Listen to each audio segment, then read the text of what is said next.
ಎಕ್ಕ ಯುವರಾಜ್ ಕುಮಾರ್ ಅಭಿನಯದ ಎರಡನೇ ಸಿನಿಮಾ. ಈ ಹಿಂದೆ ಯುವ ಚಿತ್ರದ ಮೂಲಕ ಕನ್ನಡ ಚಿತ್ರರಂಗಕ್ಕೆ ಎಂಟ್ರಿ ಕೊಟ್ಟು ಸಿನಿ ಪ್ರೇಮಿಗಳಿಗೆ ಗಮನ ಸೆಳೆದರು.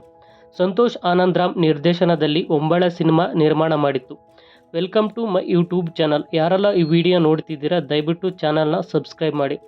ರೋಹಿತ್ ಪದಕಿ ಡೈರೆಕ್ಟ್ ಮಾಡಿರೋ ಸಿನಿಮಾ ಇದು. ದಯವಿಟ್ಟು ಗಮನಿಸಿ. ರತ್ನನ್ ಪ್ರಪಂಚ ಚಿತ್ರಗಳನ್ನು ಡೈರೆಕ್ಟ್ ಮಾಡಿ ಕನ್ನಡ ಚಿತ್ರರಂಗದಲ್ಲಿ ತಮ್ಮದೇ ಆದ ಛಾಪು ಮೂಡಿಸಿದ ನಿರ್ದೇಶಕರಲ್ಲಿ ಇವರು ಕೂಡ ಒಬ್ಬರು. ಬ್ಯಾಂಗಲ್ ಬಂಗಾರಿ ಹಾಡಿನಿಂದಲೇ ಸದ್ದು ಮಾಡುತ್ತಿರುವ ಎಕ್ಕ ಸಿನಿಮಾದ ಟ್ರೈಲರ್ ಇತ್ತೀಚೆಗೆ ಬಿಡುಗಡೆಯಾಗಿತ್ತು. ಭಿನ್ನವಾಗಿ ಕಥೆಯನ್ನು ಟ್ರೈಲರ್ನಲ್ಲಿ ಕಟ್ಟಿಕೊಟ್ಟಿದ್ದಾರೆ ನಿರ್ದೇಶಕ ರೋಹಿತ್ ಪದಕಿ. ಯುವ ಸಿನಿಮಾದ ಬಳಿಕ ಯುವರಾಜ್ ಕುಮಾರ್ ನಡೆಸುತ್ತಿರುವ ಎರಡನೇ ಸಿನಿಮಾ ಇದು. ಹಳ್ಳಿ ಬಿಟ್ಟು ನಗರಕ್ಕೆ ಬಂದ ಹುಡುಗ ನದಿಯಿಂದ ಸಮುದ್ರಕ್ಕೆ ಬಿದ್ದ ಕಥೆಯನ್ನು ಟ್ರೈಲರ್ನಲ್ಲಿ ಹೇಳಿದ್ದಾರೆ. ಒಬ್ಬ ಸಾಮಾನ್ಯ ಹುಡುಗ ಬೆಂಗಳೂರಿನಲ್ಲಿ ಟ್ಯಾಕ್ಸಿ ಡ್ರೈವರ್ ಆಗಿ ಭೂಗತ ಜಗತ್ತಿಗೆ ಹೆಜ್ಜೆ ಇಟ್ಟ ಕತೆ ಸಿನಿಮಾದಲ್ಲಿದೆ.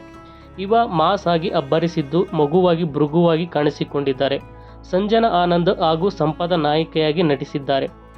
ಚಿತ್ರದಲ್ಲಿ ಡೆಡ್ಲಿ ಸೋಮು ಖ್ಯಾತಿಯ ನಟ ಅದಿತ್ ಪೊಲೀಸ್ ಪಾತ್ರದಲ್ಲಿ ನಟಿಸಿದ್ದಾರೆ.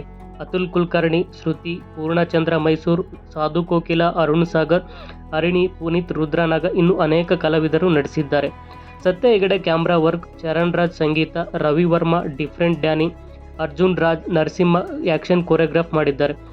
ಇನ್ನು ಈ cinema PRK production, Jayanna combines ಹಾಗೂ KRG ಸ್ಟುಡಿಯೋದಲ್ಲಿ ನಿರ್ಮಾಣ ಮಾಡಿದ್ದಾರೆ.